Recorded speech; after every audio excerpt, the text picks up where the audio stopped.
3T TV news కి స్వాగతం. గత ప్రభుత్వంలో రోడ్డు వేయలేదు, తుమ్ముండే. నేను కూడా రోజు ఫోన్ చేసి 4 సార్లు ట్యాంకర్లు పంపించి నీళ్లు కొట్టించినాను. వాళ్ళతో మాట్లాడి వాళ్ళకి బిల్స్ రాకున్నా కానీ నేను హామీ ఇచ్చి రోడ్ వేయమంటే ఒక సైడ్ రోడ్ కంప్లీట్ అయింది, ఇంకో సైడ్ రోడ్ కంప్లీట్ కాలేదు, బ్రిడ్జ్ కూడా పెండింగ్ ఉంది. వాళ్ళని పిలిపించి మాట్లాడి తొందరగా అది కూడా రోడ్ కంప్లీట్ అయ్యేటట్టు చూస్తాను. దాని తర్వాత అధికారులతో మాట్లాడి వచ్చేటప్పుడు ట్రాఫిక్ జామ్ అయింది. పోలీసు వాళ్ళతో మాట్లాడి ఒక కానిస్టేబుల్ అక్కడ ఉండేటట్టు ట్రాఫిక్ అక్కడ ఉండకుండా ఎక్కువ ఆపకుండా ట్రాఫిక్ ప్రాబ్లం లేకుండా చూసుకునేటట్టు వాళ్ళతో మాట్లాడతాను. కొత్త ఎస్పీ వచ్చింది కదా, మాట్లాడతాను. కొత్త కలెక్టర్ కూడా వచ్చింది. నిజాయితీ పడడం ముందులాగా కాదు, నిజాయితీగా ఉంటుంది. స్ట్రిక్ట్ ఆఫీసరు, అందరూ కొంచెం జాగ్రత్తగా ఉండండి. ఇష్టం వచ్చినట్టు భూములు కబ్జాలు గవర్నమెంట్ భూములు తీసుకోవాలంటే కాదు, భూదాములు భూములు కూడా అన్ని బయటికి తీస్తాము. కొత్త కలెక్టర్ గారితో నిన్ననే మాట్లాడినా, ఏ భూమి కూడా పోదు, అన్ని భూములు కాపాడతాము. ప్రెస్ వాళ్ళని కూడా మిమ్మల్ని ఒక రిక్వెస్ట్ చేస్తున్నాను. నాకు కొంతమంది ఫోటోలు పెడుతున్నారు, ఇసుక బండి పోతుంది, అది పోతుంది. నాకు ఫోటో పెట్టే బదులు ఆ బండిని మీరు అక్కడనే ఆపి పోలీసు వాళ్ళకి ఫోన్ చేయండి. ఆ బండి సీజ్ అది అనిరుద్ రెడ్డి ఇట్లా చిల్లరగా ఇసుక దందా చేసేటోళ్ళు కాదు. నిజంగా నేను దందా చేయాలనుకుంటే పోయిన ప్రభుత్వం ఉన్నట్టు డే టైంలోనే 200 బండ్లను కొడుతుండే. నేను స్ట్రిక్ట్ ఉందనికే రాత్రి దొంగతనం కొడుతున్నారు. కొట్టేటోళ్ళు కూడా ఎవరో కాదు, పాత టీఆర్ఎస్ నాయకులే. తెలుసుకోండి, మా కాంగ్రెస్ నాయకులు ఒక్కడు కూడా బండ్లు కొడతలేరు, పాతోలే కొడుతున్నారు. వాళ్ళు కొంతమంది కానిస్టేబుల్స్ తోని సంబంధం పెట్టుకొని మేము పట్టుకోమని చెప్తే పోతే ఆ కానిస్టేబుల్స్ తోని వాళ్ళు మాట్లాడుకొని అక్కడి నుంచి బండ్లు పోలీసు వాళ్ళు పోయేంత వరకు బండ్లు రాబెడుతున్నారు. కాబట్టి మీరు ఒకసారి ఆలోచించి రాయండి, ఆ బండ్లు ఎవరు కొడుతున్నారో, ఇసుక ఎవరు కొడుతున్నారో. ఇంకా పాత టీఆర్ఎస్ వాళ్ళే. నేను కొత్త కలెక్టర్ గారితో మాట్లాడి ఐవార్పల్లిలో ఇసుక ఉన్నది, లోకల్గా ఇసుక కొట్టుకునే దానికి టోకెన్ సిస్టమ్గా లోకల్ వాళ్ళకి ఇసుక అందించేటట్టు నేను మాట్లాడి పర్మిషన్స్ లోకల్ జడ్చలకే ఇప్పిస్తాను. లోకల్ వాళ్ళు ఇల్లు కన్స్ట్రక్షన్ చేసుకునే దానికే ఇసుక కానీ జడ్చల బయటికి మాత్రము పోనివ్వను. పోయిన గవర్నమెంట్ ఉన్నప్పుడు పాత ఎమ్మెల్యే ఒక కంపెనీకి 1,00,000 క్యూబిక్ మీటర్ ఇసుక పర్మిషన్ ఇప్పించిండు, నేను ఆపినాను. అయినా కానీ ఐవార్పల్లిలో 50 ఓట్లు మైనస్ వచ్చినాయి. నిజాయితీగా నేను ఇసుక ఆపినా కానీ మైనస్ అయింది. అంటే ఇసుక దందా చేసేటోళ్ళకే వాళ్ళ వల్లనే నాకు కొన్ని ఓట్లు మైనస్ అయినా కానీ నేను మాత్రం వాళ్ళని ఇసుపెట్టను.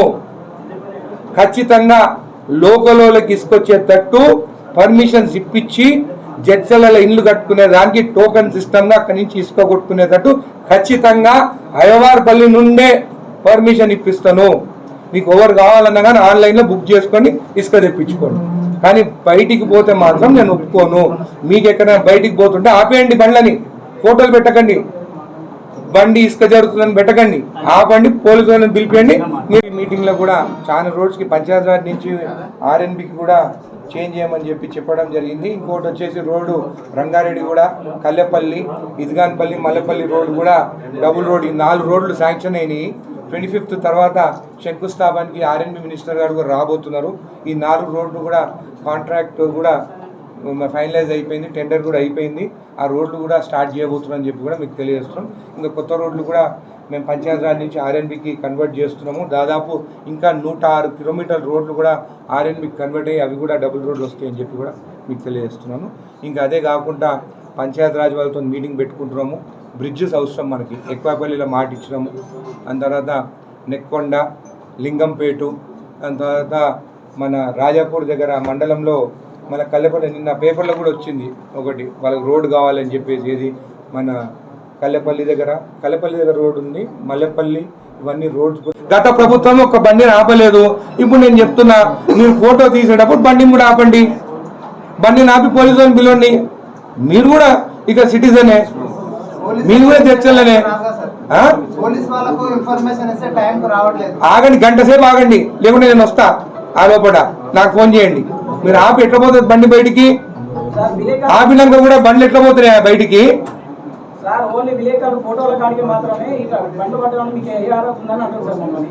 ప్రతి ఒక్కరికి అర్హత ఉంది అని ఎవరు చెప్తున్నారు? మీకు విలేకరులకు ఆపే అర్హత లేదని. మీకు రాసే అర్హత ఉంటుంది, తిట్టే అర్హత ఉంటుంది, కానీ ఆపే అర్హత లేదని చెప్పినోడు ఎవడు? ఇసుక దందలు మాఫియానా? అంటే వినే రోజు నేను భయపడుతున్నారా మీరు? విలేకరులు భయపడుతున్నారే ఎవరికన్నా? విలేకరులను చూసి అందరు భయపడతారు, మిమ్మల్ని చూసి ఎవరు భయపడతారు? ద్వారా 20 స్కూల్స్లో మినరల్ వాటర్ ప్లాంట్స్ కూడా ఓపెన్ చేయబోతున్నాము. 20 టీవీస్ కూడా వచ్చినాయి. ఎలక్షన్స్ కోడ్ ఉంది వల్ల ఇవ్వలేకపోయినాము. 20 స్కూల్స్ వల్ల టీవీలు కూడా పెట్టి కూడా వాళ్ళకి ఇంగ్లీష్ చదివేటట్టు ఆన్లైన్ క్లాసెస్ 20 స్కూల్స్లో కూడా స్టార్ట్ చేయబోతున్నాము. అది కూడా ఒక 2-3 మంత్స్లో టోటల్ 274 స్కూల్స్ ఉన్నాయా మొత్తం జడ్చర్ల కాన్స్టిట్యున్సీస్లో గవర్నమెంట్ స్కూల్స్. అన్ని స్కూల్స్ వల్ల కూడా టీవీలు కూడా పెట్టబోతున్నాం అని చెప్పి కూడా మీకు తెలియజేస్తున్నాం. ఈ 2 మంత్స్లో మా కాంగ్రెస్ కార్యకర్తలకి సీనియర్ నాయకులకు ఒక కమిటీ వేస్తాము. సీనియర్ మొత్తం కాన్స్టిట్యున్సీ కమిటీ ఉంటుంది, మండల్ కమిటీ ఉంటుంది. ఈ 2 మంత్స్లో మేము ఇచ్చేటి అన్నీ వాళ్ళకి అందజేసేటట్టు మా కాంగ్రెస్ కార్యకర్తలను కోరుకుంటున్నాను. Thank you. మిమ్మల్ని గిట్లా అధికారి పార్టీ నుండి ఎవరైనా ఫోన్ చేసి శ్రీధర్ నేను చెప్తున్నాను, నేను నాకు ఎవరు చేసింది మీకు అనేది తెలుసు. వాళ్ళ కోటింగ్ కూడా ఇచ్చిన నేను అందరికి ఇచ్చిన. నేను ఇప్పుడు చెప్తున్నాను, ఒకవేళ కాంగ్రెస్ పార్టీ నుంచి మా కార్యకర్తలు మిమ్మల్ని బెదిరిస్తే డైరెక్ట్ పోలీస్ స్టేషన్ ఉంది, పోయి ఆ రికార్డింగ్ ఇచ్చి వాళ్ళ మీద కంప్లైంట్ ఇచ్చేయండి. నేను ఫోన్ చేసి ఎవరిని కాపాడను. నేను ఒకటి అనుకుంటే ఆ వేళనే పోతాను, ఆ రూట్లోనే పోతాను, ఎవరికి లొంగను ఏమన్నా కానీ. గత 10 ఏళ్లలో కూడా విలేకరుల మీద ఈ దుర్భాషలాడడం నాయకులు కానీ కార్యకర్తలు కానీ లేరు. ఆ రేంజ్లో దుర్భాషలాడారు. మా దగ్గర మీరు కంప్లైంట్ చేయండి, యాక్షన్ తీసుకుంటాం. ప్రతి కాన్స్టిట్యున్సీలా పాదయాత్ర చేసి ఒక్క 3,000 ఓట్లు జడ్చర్లలో వచ్చుంటే ఆయన గెలుస్తుండే, ఇంకా ఎక్కువ ఓట్లు వచ్చుంటే. సరే అయిపోయింది, ప్రజల తీర్పుని గౌరవిస్తున్నాము. ఇప్పుడు ఎలక్షన్స్ అయిపోయినాయి. ముందు మేము ఇచ్చిన మాట ప్రకారము మా మాట మీద కూడా మేము ఉంటాము. ఆగస్టు లోపల రైతు రుణమాఫీ ఖచ్చితంగా జరుగుతుంది. సీఎం రేవంత్ రెడ్డి గారు కూడా చెప్పడం జరిగింది.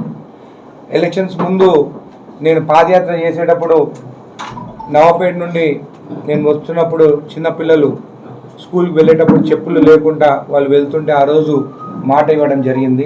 ఫ్లైఓవర్ స్టార్ట్ అవుతుంది.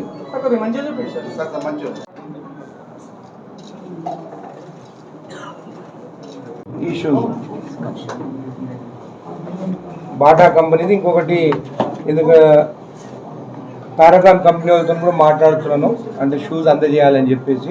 ఇదేమో బాయ్స్కి 1st క్లాస్ నుండి 10th క్లాస్ ప్లస్ ఇంటర్ వాళ్ళని కూడా యాడ్ చేసి వాళ్ళకి మన స్పోర్ట్స్ షూస్ 2,000 మంది ఉన్నారని చెప్తున్నారు ఇంటర్ స్టూడెంట్స్. వాళ్ళకి ఈ 53,000 మందికి నా తరఫున కానుకగా వాళ్ళ బిడ్డగా నేను ఇది ఇవ్వబోతున్నామని చెప్పి కూడా మీకు తెలియజేస్తున్నాను. ఇది దాదాపు మొత్తము తెలంగాణలో జడ్చర్ల కాన్స్టిట్యున్సీ నుంచి మొదలవుతుంది.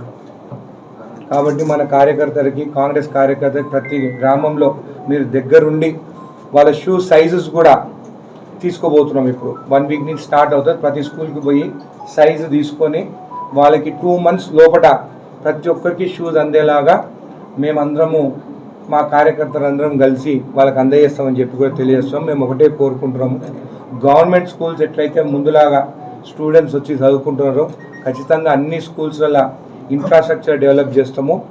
ఈ వారం రోజుల్లో కూడా ఒక 20 స్కూల్స్లలో మేము మినరల్ వాటర్ ప్లాంట్ పెట్టడం జరిగింది. 20 స్కూల్స్లలో సొంతంగా